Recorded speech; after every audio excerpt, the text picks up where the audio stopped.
Merhaba arkadaşlar, yeni bir video ile daha karşınızdayız. Bu videomuzda sultan papağanı hastalıkları ile ilgili bilgi vermeye çalışacağız. Bu videomuzun içeriği arkadaşlar, sultan papağanı neden titrer, sultan papağanı neden kabarır ve sultan papağanı neden ishal olur adlı videomuzu çekeceğiz arkadaşlar. Videomuza geçmeden önce her zaman olduğu gibi arkadaşlar kanalımıza abone olursanız teşekkür ederiz. Videoları beğenmeyi ve yorum atmayı unutmayalım. İyi seyirler dileriz. Evet dostlar, ilk anlatmamız gereken sultan papağanı neden titrer? Bu birinci başlığımız. Bu aslında size vermiş olduğumuz başlıklar üçü birbirine bağlantılıdır. Çünkü bir hayvan titriyorsa akabinde kabarır ve akabinde de ishal olarak devam eder. Aslında üç başlıkta birbirine çok denk şeylerdir. Bunlar bir süreçtir, hastalığın bir sürecidir. Biz bunu anlatmaya çalışıyoruz kısacası. Hayvanınız hasta olmasın, daha iyi yaşam sürsün veya hasta olmadan neler yapabiliriz? Hasta olduktan sonra neler yapabiliriz? Bu videoyu çekmeye çalışacağız arkadaşlar. Arkadaşlar birinci başlığımız sultan papağanı neden titrer? Arkadaşlar sultan papağanları her zaman titrer. Bu illaki hasta olduğunu göstermez. Ama genelde sultan papağanlarının titremesi içsel hastalıklar dediğimiz, yani hayvanınızın içerisinde bir sıkıntı olduğunda genelde titreme yapıyorlar. Sultan papağanlarında sık sık görebilirsiniz bunları. Değişkenlik de sağlayabiliyorlar. Ama genelde illa titredi diye hasta olacak anlamına gelmiyor. Bizim size her zaman olduğu gibi önerimiz şu: sultan papağanınız hasta olmadan önce bunu tedavi etmeniz arkadaşlar. Çünkü hasta olduktan sonra tedavi hiçbir hayvanda işe yaramıyor. O yüzden hayvanınıza çok iyi bakmanız gerekiyor. Sultan papağanınızın titremesini gördüğünüzde öncelikle takip etmeniz gereken şey, bu soğuktan mı evdeki, yoksa soğuk yoksa, evinizde normal rüzgar almıyorsa ve çok soğuk bir ev değilse hayvanınızın durumuna bakmanız. Burada size tavsiye edebileceğimiz, eğer hayvanınız titriyorsa dışkısına kesinlikle bakmanız gerekiyor. Hayvanınız eğer ki dışkısında problem varsa dışkısındaki problemi de nasıl çözebilirsiniz onu anlatacağız size. Eğer dışkısı çok suluysa, dışkısı yeşil beyaz dediğimiz renk şeklinde değilse veyahut da farklı bir renkliyse, yani bunu gördüğünüzde ve hayvanınız titriyorsa hayvanınız hasta olmaya başlamış demektir arkadaşlar. Eğer ki bunu görmek istemiyorsunuz, hayvanınızın titrediğini, yani hasta olduğunu, ishal olduğunu görmek istemiyorsunuz arkadaşlar, bunun kolay yolu, öncelikle evinize kesinlikle hayvanınıza sirke vermeniz gerekiyor. Bunun haricinde arkadaşlar probiyotikler kullanmanız gerekiyor ve bol bol yumurta vermeniz gerekiyor, eğer hayvanınızın hasta olmasını istemiyorsanız. Çünkü sultan papağanları beslenmeyi seven hayvanlardır arkadaşlar. Diğer ikinci başlığımız arkadaşlar, sultan papağanı neden kabarır? Arkadaşlar sultan papağanı kesinlikle titreme sonrası üşüttüğünde kesinlikle kabarır. Genelde kabarmaların sebebi kesinlikle açlıktır. Yani açlık, şöyle size tarif edeyim. Hayvanda hastalık varsa yemek yemiyordur.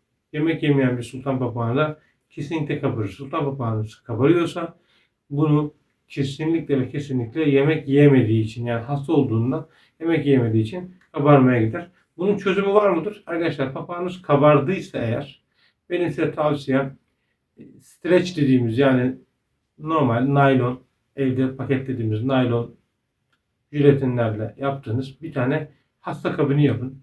Daha önce sultan papağanından önce muhabbet kuşu videosunu çekmiştik. Onu da size resimde göstereyim arkadaşlar. Bu resimde gördüğünüz gibi streçle bir kafesinizi kapatın. Hasta kabininiz olsun. Ve burayı tekli lamba, yani daha önce yine paylaşmıştık bunu, yine size hatırlatalım. Arkadaşlar resimde gördüğünüz gibi bir sistemle bunu evinizde bulundurun. Eğer hayvanınız kabardıysa arkadaşlar, hayvanınızı kesinlikle buraya atın ve sıcakta tutun ve kabaran hayvanınızın birdenbire düzeldiğini göreceksiniz. Çok kısa bir yoldur arkadaşlar.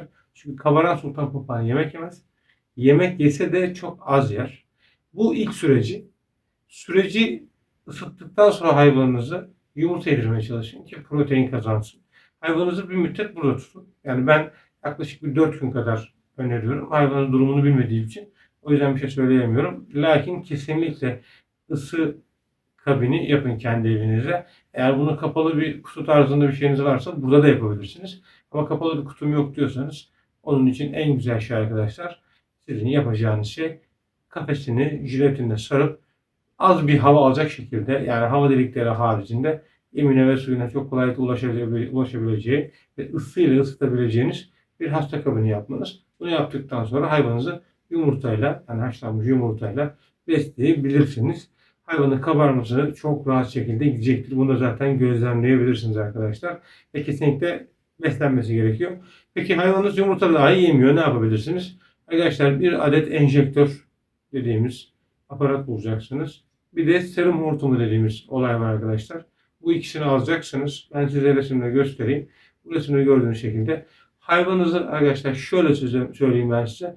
Haşlanmış yumurtayı sarısı ve beyazını ezin arkadaşlar. Püre haline getirin.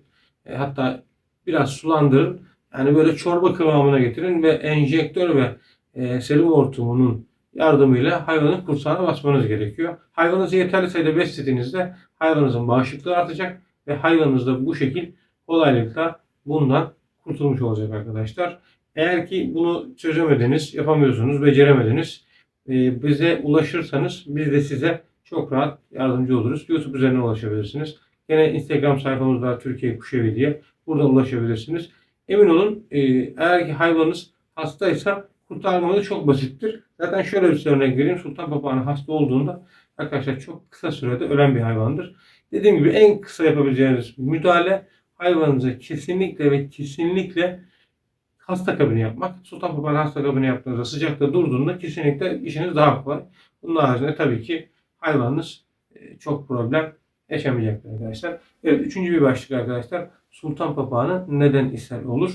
Arkadaşlar dediğim gibi daha önceki başlıklarda titremeyle ve kabarmayla gelen sonuç hayvanınızın ishal olmasına sebep verecektir. Bunu zaten kendiniz zamanla gözlemle otomatik olarak hayvanınızı ne hale geldiğini kendiniz göreceksiniz. O yüzden dediğim gibi bir hasta kabini yapın kendinize. Hasta kabininizin içinde hayvanınızı barındırın, hasta hayvanınızı, ve işlemi daha kolay olacaktır. Peki ishal olduğunda ne yapabilirsiniz? Arkadaşlar evde kullanabileceğiniz size önerim, bir pilav yaptığınızda evinizde pilavın suyunu soğutarak suluğunda hayvanınıza vermeniz. Bunu verdiğiniz takdirde ishali çok kısa sürede geçirebileceksiniz. Bunun haricinde haşlanmış patates yiyebiliyorsa haşlanmış patates verebilirsiniz. Yumurta varsa yumurta verebilirsiniz. Peki biz bunu ilaçla çözmek istiyoruz diyorsanız arkadaşlar, benim size tavsiyem resimde de gösterdiğim gibi tetrametazin arkadaşlar. Bunu verebilirsiniz arkadaşlar. Bunu verdiğinizde hayvanlarınız çok kısa sürede genelde iyileşecektir. Benim size tavsiyem, sultan papağanınız varsa kesinlikle hasta etmeyin. Çünkü çok narin hayvanlar. Muhabbet kuşlarından daha narinler. Muhabbet kuşları daha dayanıklıdır. Lakin sultan papağanları biraz daha zayıftır bu konuda. Özellikle yemek yemedikleri için kendileri hasta olduklarına veya da strese girdiklerine veya da ishal olduklarına veya da kabardıklarında, bundan dolayı hayvanınız çok kolay şekilde ölebilir arkadaşlar. Size anlatmak istediğimiz bu kadar arkadaşlar. Bunun haricinde aklımıza gelenleri anlatmaya çalışıyoruz. Gelmeyenlere veyahut da sorunuz olduğunuzda bizlere yorumlar kısmında yazabilirsiniz. Instagram üzerinden ulaşabilirsiniz. Hatta TikTok üzerinden de ulaşabilirsiniz. TikTok'ta da aynı şekilde Türkiye Kuş Evi olarak yayın yapmaktayız arkadaşlar. Bizlere ulaşıp herhangi bilgi almaktan çekinmeyin arkadaşlar. Size yardımcı olmayı çok isteriz. Bir videomuzun daha sonuna geldik. Her zaman olduğu gibi videomuzun başında ve sonunda kanalımıza abone olmayı, yorumlara yorum atmayı ve videoyu beğenmeyi unutmayalım. Teşekkürler.